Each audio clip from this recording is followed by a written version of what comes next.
Pemilu dini menggema di Israel, masyarakat ngamuk di jalanan tuntut Netanyahu digulingkan.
Tel Aviv, puluhan ribu keluarga para tawanan Israel menggelar demo besar di jalanan kota, menuntut Benyamin Netanyahu segera digulingkan dari kursi Perdana Menteri.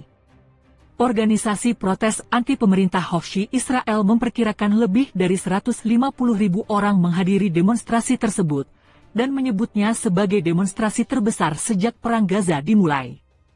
Sambil meneriakkan slogan-slogan menentang pemerintahan Perdana Menteri Benyamin Netanyahu, masyarakat dan keluarga tawanan yang ditahan di jalur Gaza mengibarkan bendera Israel menuntut pemilihan umum, pemilu, dini untuk menggantikan posisi Netanyahu. Tidak ada kesepakatan dengan perlawanan di Gaza yang dapat dicapai tanpa menggulingkan Netanyahu, tegas keluarga tawanan Israel dikutip dari Al-Mayadeen.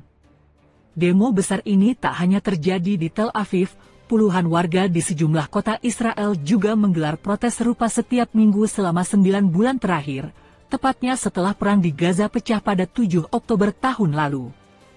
Keluarga sandera bahkan turut mengadakan konferensi pers bersama di dekat Kementerian Pertahanan di kawasan Kiryat, Tel Aviv Pusat. Aksi ini digelar sebagai bentuk protes karena Netanyahu gagal merampungkan gencatan senjata dengan Hamas sehingga para tawanan yang berada di Gaza tidak bisa dipulangkan sesegera mungkin. Darah para tawanan ada di tangan Netanyahu. Ia bertanggung jawab penuh atas kehidupan anggota keluarga tawanan yang ditahan di jalur Gaza oleh perlawanan Palestina, ujar keluarga tawanan Israel.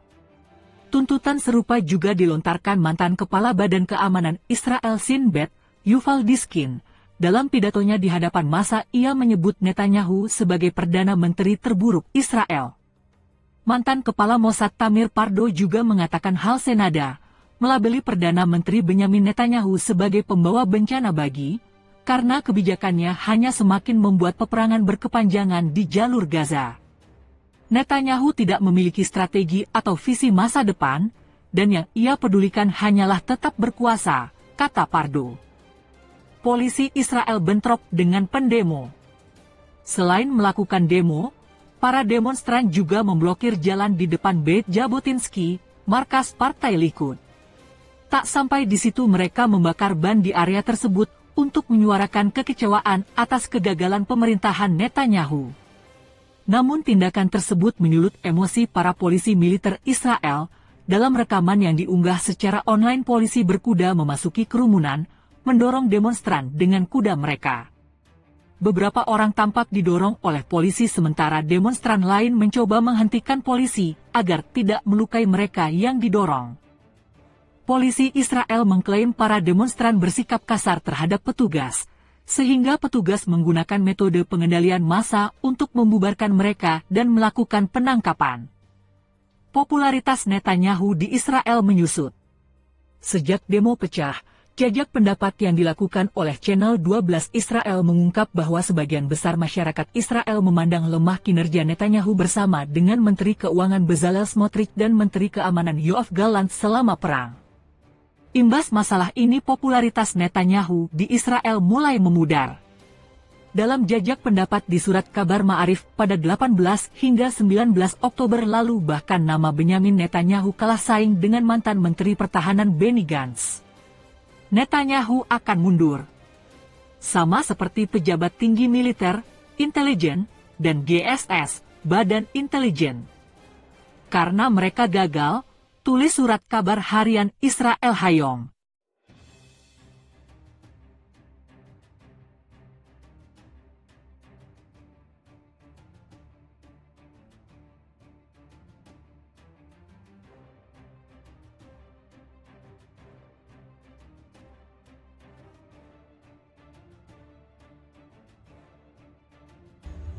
Gerakan perlawanan Lebanon Hizbullah menembakkan puluhan roket Katyusha ke wilayah pendudukan di utara sebagai pembalasan atas serangan Israel di Lebanon Selatan.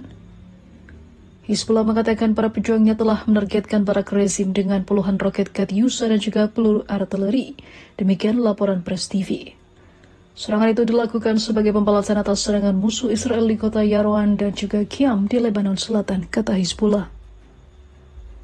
Militer Zionis Israel mengakui daerah tersebut diserang oleh gerakan Hizbullah dan sekitar puluhan proyektil telah ditembakkan ke daerah tersebut menyebabkan banyak tentara Zionis menjadi korban. Sebelumnya Israel mengancam Lebanon dengan perang habis-habisan. Sekretaris Jenderal Hizbullah Said Hassan Nasrallah memperingatkan Israel tidak ada tempat di wilayah pendudukan yang akan terhindar jika terjadi perang besar-besaran dan membawa mereka ke Perang Dunia Ketiga. Israel harus mengantisipasi kedatangan kita di darat, laut, dan udara, tegas Nasrallah dalam pidato yang disiarkan di televisi. Hizbullah telah berperang dalam 2 perang Israel melawan Lebanon pada tahun 2000 dan juga 2006. Perlawanan tersebut memaksa rezim Zionis mundur dalam kedua konflik tersebut dan menyebabkan Israel kalah telak.